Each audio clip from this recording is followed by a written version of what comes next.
ចព្រោះទឹកបូមបាច់សង្គ្រោះព្រៃស្វាខ្លាំងលើសសង្គ្រាមរំដោះសេដា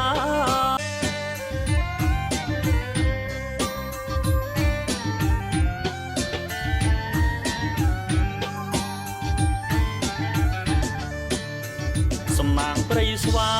វាសនាពុតសនឹកឃើញគ្រាក្រកសិករទុំរភឹកថ្ងៃពេញបូរមីនៃខែកាក់ដឹកស្រូវស្វិតទុនស្លឹកទឹកខ្សោះពី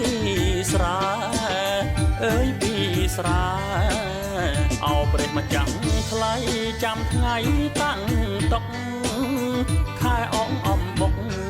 សំពះព្រះខែបើជឿនមួយថ្ងៃត្រូវខ្សែស្រូវស្រែវាសនាពុកម៉ែទៅជាយ៉ាងណាអើយយ៉ាងណា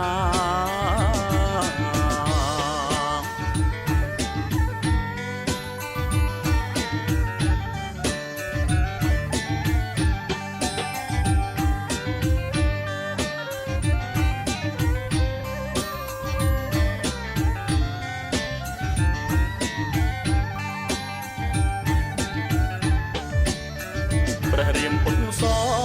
ក៏តបអនាងករាជព្រោះទឹកបូមបាច់សង្គ្រោះព្រៃស្វាខ្លាំងលើសសង្គ្រាមរំដោះសេដា